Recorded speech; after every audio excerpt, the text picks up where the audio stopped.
So a fully powered mobile 4080 that can go up to 175 watts in a chassis that's only 0.73 inches thick is fairly remarkable. In fact, I think in like the time right now, June 2023, this has to be one of the very few laptops which can manage that amount of power in such a thin, sort of compact setup. So I'm thinking, what's the catch? I mean, there always has to be a catch, and I'm okay with that. But the thing that frustrates me most, like the general things that annoy me about the X16, could have been so easily fixed. This is a classic case of brilliant, stellar hardware and engineering let down by some really poor and catastrophically horrible manufacturer software. So hang in there, I'm about to go on a little bit of a rant.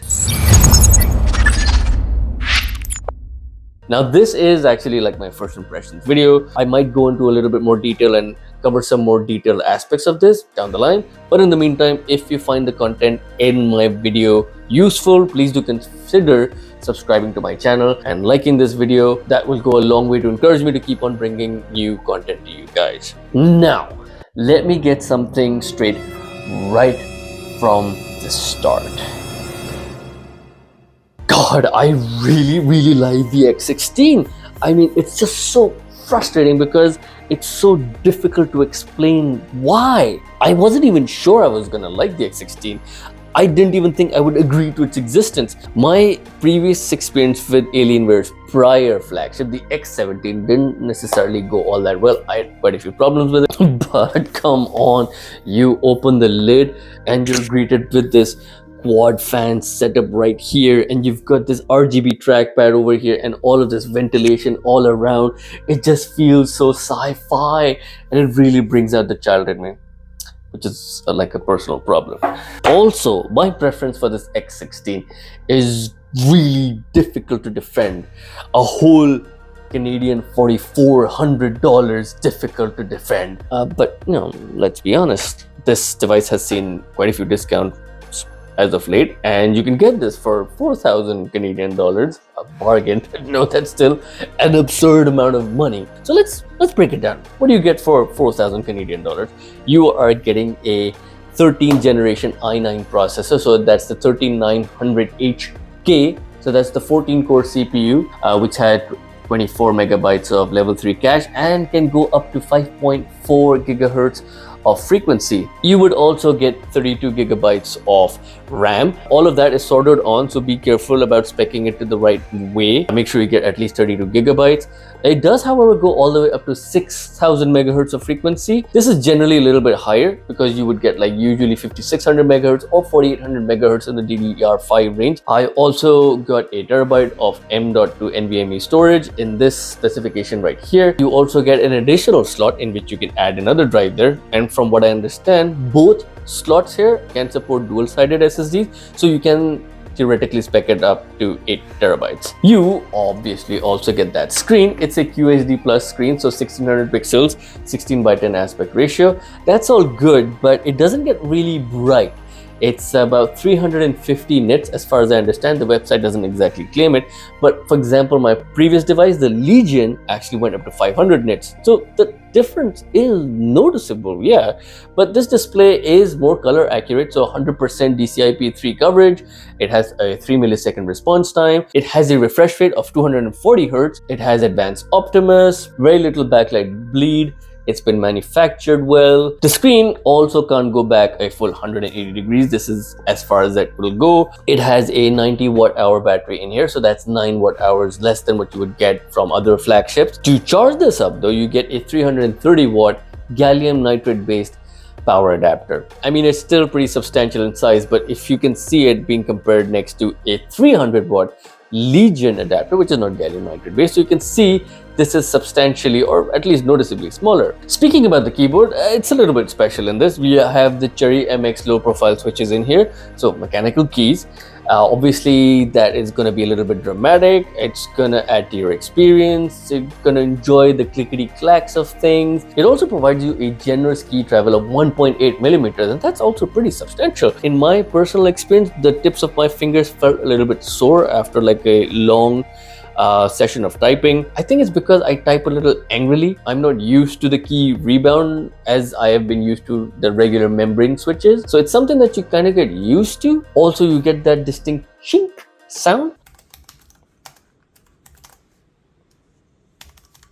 If you have any plans to write a novel in a public library anytime soon, you may feel a little unwelcome there. Long story short, I don't feel spoiled by these keys. I can very happily go back to the membrane switches on my Legion. You may have also noticed that the power button is actually integrated with the rest of the keyboard, and you might be thinking that you might press it by mistake and that's a problem, but don't worry. There is an entirely different switch in this, so just tapping it like this, like you would for the other keys, is not going to depress it because it needs a little bit more actuation force. It just feels different, so I don't think that's a problem here. And also, just a quick thought about that RGB trackpad. I know initially I was drooling a lot on it, but once I started using it, I recognized that I am using a mouse with this anyway, and as you can see there, it just sort of turns off after a bit, and Alienware hasn't given you any way for you to sort of adjust the timer on that. So what I'm trying to say is that the novelty of this RGB trackpad sort of wore out, for me at least, rather quickly. But still, it makes me want to constantly use the trackpad because Rainbow Puke, because come on.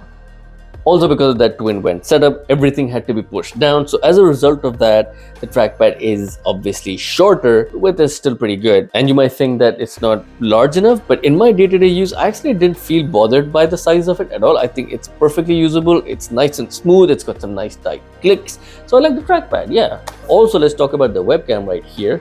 It does come with Windows Hello.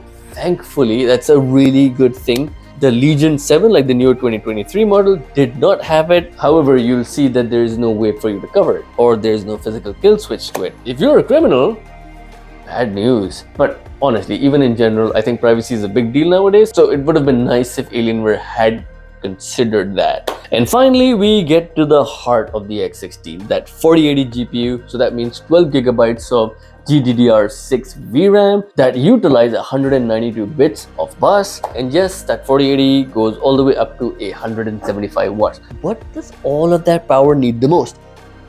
Yes, a good thermal system. For me personally, a good thermal system in a gaming laptop is one of the most charming things for me to find. And in the X16, the charm level is like a James Bond and Deadpool sort of level. Again, 175 watts, 0.73 inches of headroom, not a lot. So I was expecting there to be quite a few compromises. For example, a hot keyboard deck and these wrist areas to become unreasonably warm and the fans become too loud or too tinny. So what has Alienware done? They've got their gallium silicone based thermal compound on both the CPU and GPU, which they call Element 31. They also have a vapor chamber on both the CPU and GPU, and to complement these both, they've got not 2, not 3, but 4 fans. And I don't mean like 2 normal sized fans and 1 tiny fan like Razer has done. This actually has 4 proper fans. And of course, that is not something that's unique to the X16. The Alienware M18 and M16 also have the same architecture, but it's just more impressive in this because it's 0.73 inches thick, and the M16 and M18 are a full inch thick. As a result of all of these things put together, the results are astounding. I think, for me, this is one of the best thermal systems I've used across all of the gaming laptops that I've used. The keyboard deck remains cool throughout, and these areas in gaming laptops are usually the most susceptible to getting warm and causing your wrists to become a little bit sore, but not the case on this, not at all. And the thermal system responds to your requirements. When you're doing some light editing work, just browsing, the fans would almost come to a stop, but the keyboard deck doesn't get hot. And even if you're putting it through its paces, you're doing like a long gaming session. For example, when I was playing Modern Warfare 2 on this for like a good hour or 2 hours long, the keyboard deck, the wrist areas all remain perfectly comfortable to me. Obviously, this area on the top becomes quite warm, but it's away from your regular area of operation, so why would you touch this area in the first place? That's okay for me. Now listen, not everything is good news, because this thermal solution required a substantial sort of a Nicki Minaj sort of a rear end right here. I actually thought my Legion had quite a rear end on this, but it pales in comparison to this. I mean, this is pretty substantial. Credit is where credit is due. I mean, Alienware did a good job to sort of at least make it look good. So yes, as a result of this may be a snug fit in your backpack, or maybe you would have to get another backpack to lug this around, but a laptop needs to have a good thermal solution, and there shouldn't be any compromise to that. I do also want to quickly go back to the ventilation all around the keyboard as well. You'll see that these slits seem a little bit large, but there is a very fine mesh underneath all of it so that debris doesn't go through with it. However, that is not the case for the part that's directly above the fans. There is no mesh there, so you'd have to be careful using this device while eating chips or something, because those can easily fall through and maybe damage some internal components. So something to keep in mind. Listen, let me run some numbers by you. You may be tempted to compare this to the Razer Blade 16, which actually does not have a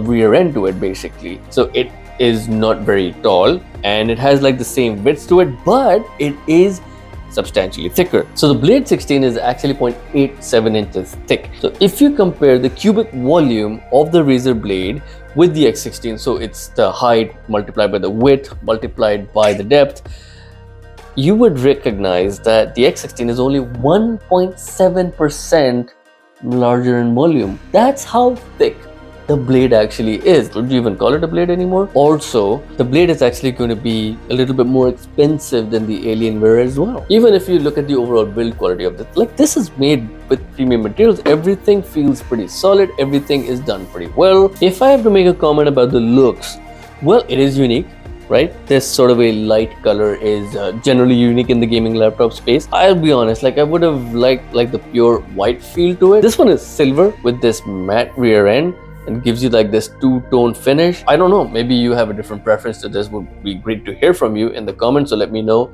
if this sort of a look works for you. I also need to mention, like, this is not exactly a light device.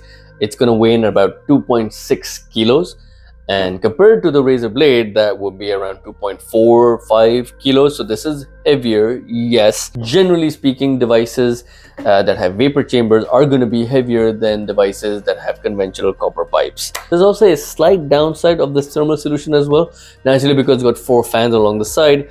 All of the sides are vents. So if you're using a mouse, sometimes you find the hot air sort of blowing on your hand, and that can become a little bit annoying. But in my use, I felt like my mouse was usually in this region right here. So personally, I wasn't too affected by it, but keep that in mind if that is something that could be an issue for you. There's one little thing that bugs me. Of course, the power and performance on this is great, but how do I put this? It's not flexible. It's almost like the X16 doesn't like being run efficiently. It just likes to go hard and it wants you to treat it rough. I mean, Alienware in its configuration has made it really difficult to set up this device for frugality, to just sip on the power, because it is a laptop at the end of the day and you don't want to use it all the time plugged in. You could just be around the house doing some light browsing work, yeah? Usually in a gaming laptop, you'll have to tune down some setting, turn the dedicated GPU off so that 4080 goes away and you just use the integrated graphics. You would have to drop the refresh rate, the brightness level a little bit low. You would have to lower the brightness on your RGB, like the front and back, maybe turn them off entirely. All of these settings in the Alienware, you'd have to go in different softwares to do it manually, and that's a bit of a task. Like in other devices, for example ASUS or even Legion, when you disconnect it, there are a series of steps that take place for it to automatically get set up for efficiency. This one though, nothing of the sort. So in these efficient settings that I just mentioned earlier, I actually tried to see how long I could get the laptop to last. So I had like a YouTube video playing on the side. I was doing some light document editing work. There's some browsing happening on the side. The speakers are being used because of that YouTube video. So all of this is happening all at the same time. And this is generally a test that I do for other laptops as well. And for example, in the Legion, I would get, between 4 to 5 hours. In the M16 that I reviewed earlier, same, even more. In this one though, I got barely 2 hours. That is it. If I turn the settings back to full again, like the regular dedicated GPU mode and everything as standard, I got 1 hour and 20 minutes out of it. If you run a game on this, so for example, I tested Forza Horizon 5 on this, on the dedicated GPU settings, on the standard settings that I would use to game on this, unplugged, I got like 60 minutes or less. It just seemed to me that this device has been built to be run off a power outlet. Such poor battery life could be a deal breaker for many of you out there, but the truth is Alienware has set up this device so that you can use it to its full potential all the time, and for that you need to keep it plugged in. Nevertheless, I think it's a missed opportunity. Alienware should have provided its users a convenient way to switch from an unplugged sort of mode meant for efficiency and its full powered gaming mode. In fairness, Alienware did provide a battery mode option in its command center, but in my experience it didn't make a big difference on battery life. Other than that, there are actually a few other things that I find a little bit irritating about the X16, and this is where the software sort of lets it down. If you have seen the advertising for the X16,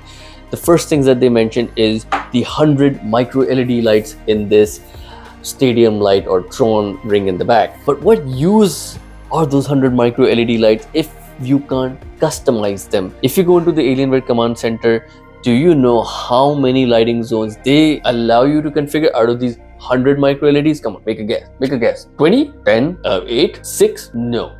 4. Alienware just gives you 4 addressable zones in this ring in the back. And to me, that was kind of a bummer. I just set it up into 2 parts for now. There are some specific effects to the back ring. There are only 2 that I found noticeable. One was like the scanner mode, the other one was the loop mode.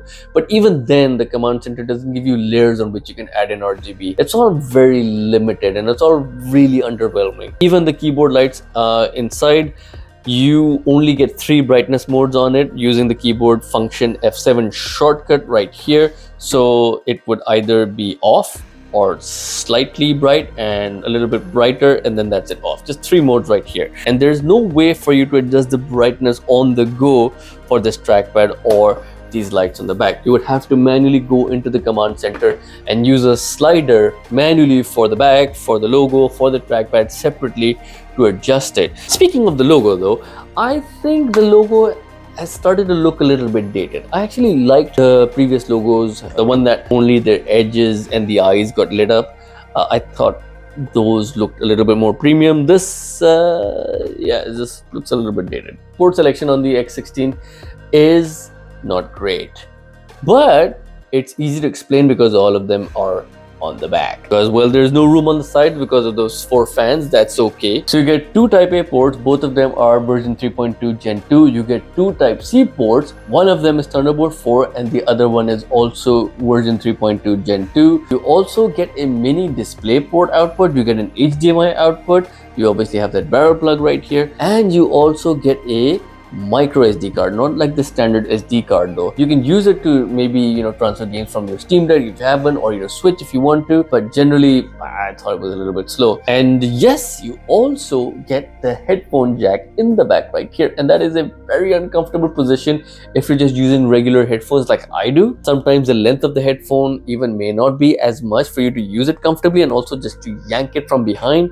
is weird. Also, if you want to plug in a pen drive or any peripheral, you would certainly have to turn it around and have a look at where the ports are, because there are no indications on the top for you to know what goes where. So about the sound system on this, 6 speakers, yeah? And I also came across 6 speakers in the M16, and the sound there was a little bit underwhelming, not too loud, it was just alright. But in this one, because this is a thinner chassis, I was expecting even less. But Alienware has done a fantastic job at bringing it all together. Like, the speakers on this are loud. They are properly loud. Like, they could easily rival like a mid-sized Bluetooth speaker even. Like, it is substantially loud. You can tune it up in the Dolby software that they give you. It's not very well integrated with AWCC, but it's still pretty good. Got some good balance to the overall highs and lows and mids. Overall, I think one of the best sound I've come across in a gaming laptop. Now, let's talk about performance.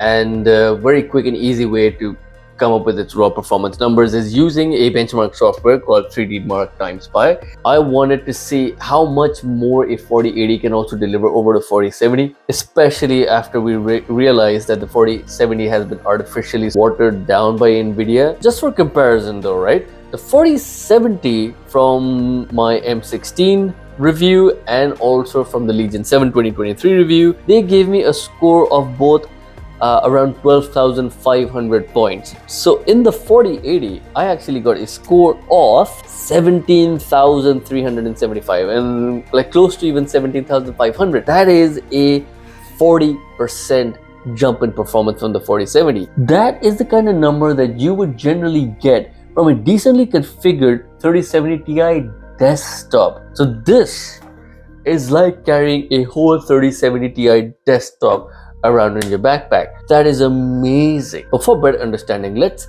dig in a little bit deeper into like the benchmarks that are built into games for some of the popular games that I came across. But just a quick note on that though, all of the games that I tested were all on their maxed out settings that were provided, unless where I specify otherwise. They were all using the QHD plus resolution. They were all on the dedicated GPU mode. I also didn't use any DLSS or any ray tracing capabilities, just so that I can understand like the raw performance a little bit better. So you might see up on screen right now a table of some of the performance numbers that I got, and I would also compare it to the 4070 results so that you get an understanding of how much more performance you can get on the 4080. Now when it comes to Cyberpunk 2077, let's just sort of break it down there. Like in terms of its setting with the ray tracing turned off and the DLSS mode turned off, I was getting an average of 73 frames a second compared to like 50 on both the M16 and on the Legion with their 4070s. Those were also similar settings. However, if I set DLSS set to quality with ray tracing turned off, I was getting 117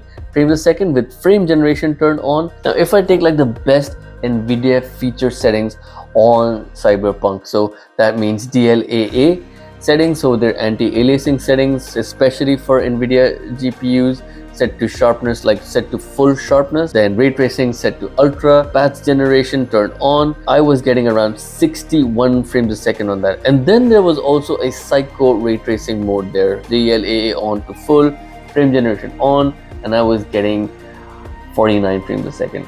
Path tracing in here was off. So overall, across the games and across all of the performance benchmarks that I tested, in my experience, I was getting about a 30% improvement in frames a second over the 4070 with these 4080 in the X16. Now the thing is, when we take cost considerations into account, with a 4070 on average maybe costing about 2,500 Canadian dollars, and with the X16 at 4,000 Canadian dollars, the value for money does not seem to come out as much. So when it comes to getting a mobile 4080, there are definitely other cheaper options out there which can give you much better value for money. But this is again entirely up to the user preference, and I want to hear from you guys on this as well. Like, do you think that 30% improvement in performance is actually worth putting in all of that money when it comes to the X16, getting it all of that performance in this thin sort of form factor? So yeah, looking forward to hearing from you guys. I also wanted to demystify that claim about 175 watts, because you need to understand that that claim depends on the power being shared between the CPU and GPU. That's called the dynamic boost. Usually it's like 25 watts of power that in the end sort of shared between the two. If we put it to the test, and if I take Modern Warfare 2 as an example of things, I was seeing a power draw of about 140 watts and 160 watts, like somewhere in between that, about 80% of the time. Power draw of 175 watts and above, that was maybe like for 5 to 10% of the time. You have to understand that's normal. This depends on how much power can be efficiently shared between the CPU and GPU. Some games, they require a little bit of both. 175 watts and above is in those scenarios where the CPU is being used at a very minimum level. Let me try and conclude my thoughts about the X16. And I think Alienware is targeting a very particular and niche segment of its target gamer population. Like we all agree, we can get similar performance and hardware from the competition at much lower rates. So why is Alienware charging such a premium for the X16? So the way I see it, there are two reasons. Number one, well, because they can, because they're Alienware. And number two, I think the X16 brings together a combination of three things which are relatively rare to find, at least right now. So reliable, dependable performance multiplied by an excellent thermal solution in a chassis that is this compact and this thin. I think that is the unique selling proposition of the X16. That's what makes this special. I'm personally really glad that the X16 exists, because it proves you can get a laptop to rival desktop grade performance while keeping it laptop looking, while keeping it rather thin and relatively light, because the competition, especially this year, has gone the other way, with even the Razer blade thickening up this year. The X16 gives me the comfort that in the future we can expect greater performance in thinner packages. So that's it. That's about covers my thoughts so far. Thank you guys very much for watching. Again, if you find the content in my video to be useful, please do consider liking and subscribing. Hope to see you next time. Thanks.